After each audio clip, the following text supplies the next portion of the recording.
If the United States is firm in blocking us, it is hard for us to do anything significant to Taiwan and some other countries.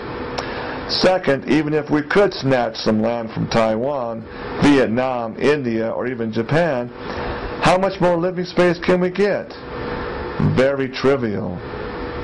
Only countries like the United States, Canada, and Australia have the vast land to serve our need for mass colonization.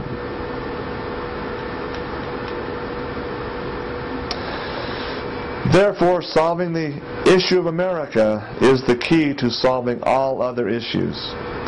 First, this makes it possible for us to have many people migrate there and even establish another China under the same leadership of the Chinese Communist Party. America was originally discovered by the ancestors of the yellow race, but Columbus gave credit to the white race. We, the descendants of the Chinese nation, are entitled to the possession of the land. It is historical destiny that China and the United States will come into unavoidable confrontation on a narrow path and fight. In the long run, the relationship of China and the United States is one of a life and death struggle. Of course, right now, it is not the time to openly break up with them yet. Our reform and opening to the outside world still relies on their capital and technology. We still need America. Now, this speech was given in February of 2005. Therefore, we must do everything we can to promote our relationship with America. We must learn from America in all aspects and use America as an example to reconstruct our country. And here's where it's really, really chilling. Quote, only by using special means to clean up America will we be able to lead the Chinese people there.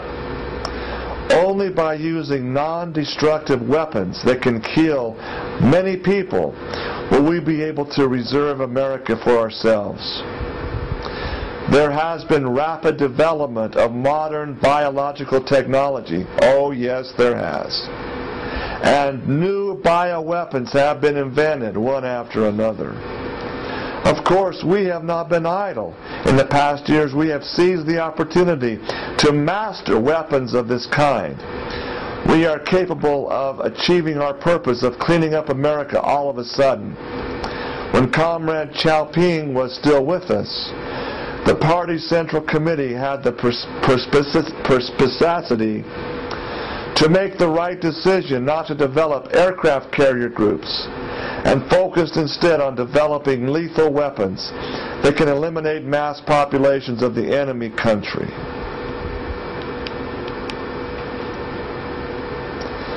Biological weapons are unprecedented in their ruthlessness. But if the Americans do not die, then the Chinese have to die. If the Chinese people are strapped to the present land, a total societal collapse is bound to take place. According to the computations of the author of Yellow Peril, more than half of the Chinese will die, and that figure would be more than 800 million people. Just after the liberation, in other words, when communism took over, our yellow land supported nearly 500 million people, while today the official figure of the population is more than 1.3 billion. This yellow land has reached the limit of its capacity. One day, who knows how soon it will come, the great collapse will occur any time, and more than half of the population will have to go. It is indeed brutal to kill 100 or 200 million Americans. But that is the only path that will secure a Chinese century. A century in which the Chinese Communist Party, the CCP, leads the world. We as revolutionary humanitarians do not want deaths. But if history confronts us with a choice between deaths of Chinese and those of Americans, we'd have to pick the latter. As for us, it is more important to safeguard the lives of the Chinese people and the life of our party. Finally, the last problem I want to talk about is firmly seizing the preparations for military battle. The Central Committee believes as long as we resolve the United States problem at one blow, meaning, again, let me tell you what this means. With one blow means one strike with bacterial or biological weaponry. As long as we resolve the United States problem at one blow, our domestic problems will all be readily solved. That is just absolutely chilling. One quick blow will solve the Chinese problem as well. And I'll go on and explain how this is going to happen. Therefore, our military battle preparation appears to aim at Taiwan, but in fact is aimed at the United States. And the preparation is far beyond the scope of attacking aircraft carriers or satellites. Marxism pointed out that violence is the midwife for the birth of the new society. Therefore, war is the midwife for the birth of China's century. End quote. End speech. Now, let's wrap this together. Let's piece it together. Here the Defense Secretary makes it very clear that China in 2005 has perfected the ultimate biological weapon. What is that ultimate biological weapon? Anthrax? Smallpox? No. The ultimate weapon is the 1918 flu pandemic. Again, why? Because 35% of those people that contracted the bird flu, or the 1918 virus, what they're calling the bird flu today, 35% of them died. Smallpox, on the other hand, is about 20%, to give you an example.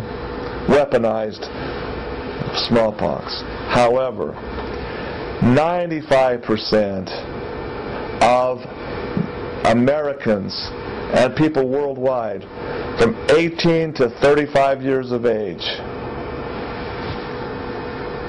died from the 1918 pandemic. It didn't really kill the old and infirm. It didn't kill the prepubescent children. See, in a plan to take over a society, the elderly can be taken care of. The children are no problem at all. The children are an asset. The children can be programmed, you see. The main thrust of an enemy is to kill the fighting age, able-bodied men and women, those that would be drafted to fight the enemy, either on shore or foreign. China not only has the technology, we've conclusively proven that through Sanofi Pasteur, the Rockefeller architect, that Chinese factories, which are controlled and run by the Chinese Communist Party, are the ones reproducing this 1918 virus that will be camouflaged as a bird flu vaccine.